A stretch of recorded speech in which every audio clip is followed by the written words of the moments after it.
আজ বানাবো ইলিশ মাছের মাথা দিয়ে কচুলতি। তাই কচুলতি আমি সেদ্ধ হতে দিয়ে দিয়েছি। আর ইলিশ মাছের এই লেজাটা আমি ভর্তা বানাবো, কারণ আমার ছেলে ইলিশ মাছ খায় না। ভর্তা বানিয়ে দিলেও বুঝতে পারে না। আর এই ডিম ভর্তি ইলিশ আমাদের ভাপা বানাবো।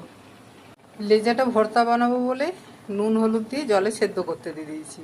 আর লেজার কাচের পিসটাও দিয়ে দিয়েছি, কারণ খুব কাটা থাকে, আমাদেরও খেতে বিরক্ত লাগে। আর অনেকটাই হয়ে যাবে, তাহলে আমাদেরও হয়ে যাবে। তো দেখো বন্ধুরা, কচুলতিটা হয়ে গেছে মাছের মাথা দিয়ে। তো আমি রান্নাটা দেখালাম না, কারণ রান্নাটা সবাই প্রায় জানো। তো আমি একটু আলাদা করি, যেটা আমি অনেকের রান্নাতে দেখেছি, সেটা সবাই করে না। সেটা হচ্ছে যে আমি ফার্স্টে মাছের মাথাটা ভেজে নিয়ে তারপর সেদ্ধ করা কচুলতিটাও ভেজে নিই। তারপর তেল দিয়ে আমি কিন্তু একটু পেঁয়াজ দিই। পেঁয়াজটা কিন্তু সবাই দেয় না। আর পেঁয়াজটা ভাজার পরে যেমনভাবে মশলা করতে হয় তেমনিভাবে মশলা করি। আর আমি সাথে একটু টমেটো দিই। টমেটোটাও দেখেছি আমি, অনেকেই দেয় না, কিন্তু আমার না পেঁয়াজ টমেটো দিয়ে একটু খেতে বেশি ভালো লাগে, তাই আমি একটু পেঁয়াজ দিই। তো ঠিক আছে, এই রান্নাটা হয়ে গেছে, এবার আমি নামাবো। আর ছেলের জন্য মাছের ভর্তা করব বললাম, তার জন্য দেখো আমি গোল গোল করে আলু ভাজা একদম কম তেলে বসিয়ে দিয়েছি, গ্যাস কমিয়ে ফ্রাই প্যানে। আর এইদিকে দেখো মাছটা আমার কাটা বেছে নেওয়া হয়েছে। আর শুধু মাছের ভর্তাই করব না, একটা ডিমেরও ভর্তা করব, কারণ ও এই কচুলতি খাবে না, আর ইলিশ মাছও খাবে না। তো ডিমও আমার সেদ্ধ হয়ে গেছে, রসুনটা ভাজা হয়ে গেছে, পেঁয়াজটা এখনও ভাজা হয়নি, আলুটা ভাজছি। এবার আলুটা ভাজা হয়ে গেলে আমি পেঁয়াজটা ভাজবো। দেখো এদিকে আলুটা খুব সুন্দর ভাজা হয়ে গেছে।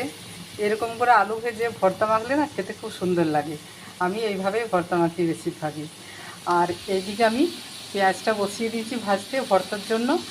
তো এতে আমি পরিমাণ মতো নুন হলুদ দিয়ে দিয়েছি, কারণ আলুতেও নুন আছে। আর মাছটা ভাজার সময় সেদ্ধ করার সময় অল্প একটু নুন দিয়েছিলাম, ডিমটাতে নুন নেই, যাই হোক। আর আমার ছেলে কাঁচা লঙ্কা ছাড়া শুকনো লঙ্কা একদমই খেতে যায় না, তাই কাঁচা লঙ্কাই দিয়েছি। ভর্তাতে কিন্তু একটু শুকনো লঙ্কাই ভালো লাগে। তো যেহেতু শুকনো লঙ্কা খায় না, তাই কাঁচা লঙ্কাই দিয়েছি।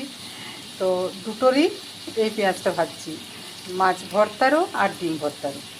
তো চলো ফাইনালি কি করলাম দেখে নিই। ভর্তাটা কিভাবে করছি তোমাদেরকে আমি দেখিয়েছি, মাখাটা দেখালাম না।